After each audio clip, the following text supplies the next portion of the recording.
कुपाल लिंगो और हीरा सुखा जी की। लेकिन आज हमारे लोगों को पूछो कि हीरा सुखा कौन है तो नहीं मालूम। पांडीपारी कुपाल लिंगो कौन है तो नहीं मालूम। साथियों, मैं अभी चंद्रपुर गया था कार्यक्रम में।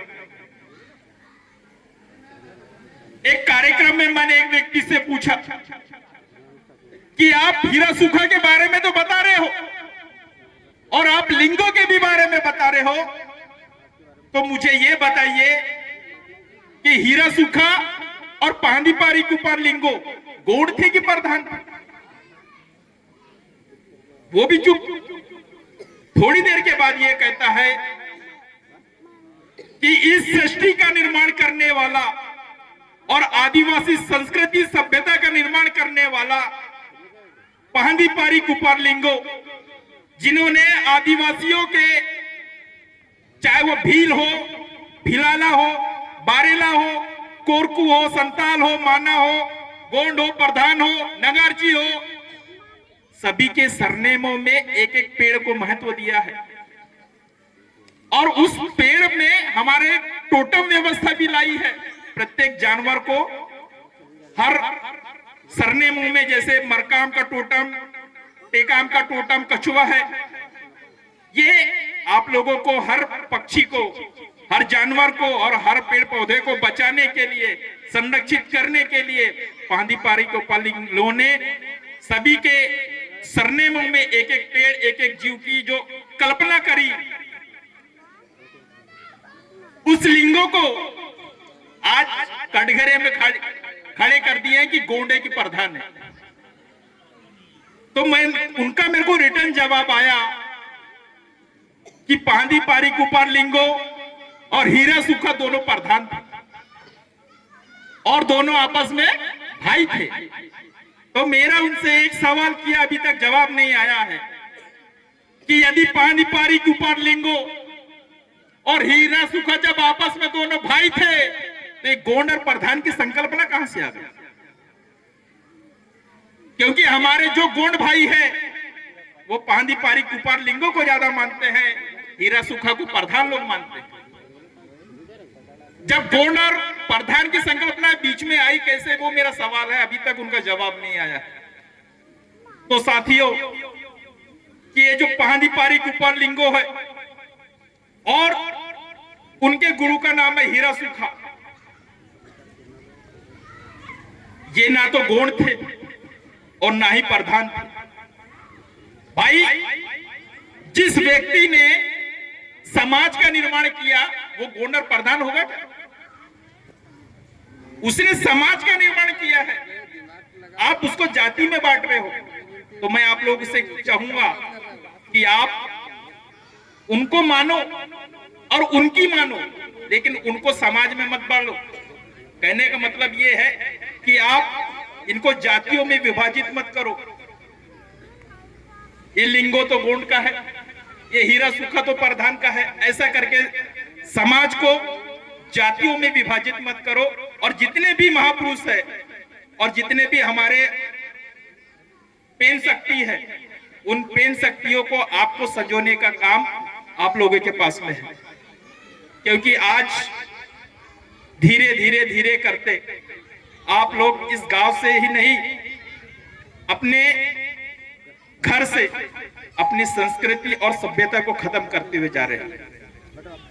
कारण इसका यह है कि आप लोगों के पास में सिस्टम नहीं है। तो मैं सभी लोग से चाहूंगा, और जितने तमाम संगठन जिले में चल रहे हैं, मैं उन लोग से भी एक सामाजिक अपील करता हूं कि आप जाति के संगठन को छोड़ समाज की सामाजिक विचारधारा पर काम करो। क्योंकि जब समाज के सभी सामाजिक संगठनों का उद्देश्य एक है तो उनकी विचारधारा अलग अलग क्यों? तो समाज को सामाजिक विचारधारा में यदि आपको पुरोना है और रियल में यदि आपको समाज की चिंता है तो भाई राजनीति छोड़ो। कहने का मतलब यह है, राजनीति यदि करना है तो समाज के लिए राजनीति का उपयोग करो। आप तो राजनीति के लिए समाज का उपयोग कर रहे हो। ये दोनों में बहुत पहलू है साहब, राजनीति के लिए समाज का उपयोग और समाज के लिए राजनीति का उपयोग करना। ये जितने भी नेता आपके क्षेत्र में आते हैं, चाहे कोई भी आदिवासी नेता हो, मैं नाम नहीं लूंगा, वो राजनीति का वोट मांगने के लिए आपके पास आते हैं, और जब आपके अधिकारी की बात आती है तो आपको खाली लिफाफा मिलता है। बस बातों को समझो। जब उसको समाज की राजनीति करना चाहिए तो वो राजनीति के लिए समाज का उपयोग करता है। ऐसे लोगों को भी आपको पहचानना है, और इसको पहचानने के लिए आपको समाज में सामाजिक कैडर लाना बहुत जरूरी है। क्योंकि जब तक ये जो बच्चियां आप लोगों के बीच में बैठी है, ये जितने युवा पीढ़ी खड़े हैं, कार्यक्रम करना बड़ी बात नहीं है, लेकिन उस कार्यक्रम को वैचारिक रूप से समाज में जिंदा रखने के लिए, समाज में सामाजिक सिस्टम को पैदा करने के लिए जो सोच आपको लानी है, वो एक कारण है, वो एक क्षेत्र है कैडर। बगैर प्रशिक्षण के आप अपने बच्चों को जीवित नहीं रख सकते।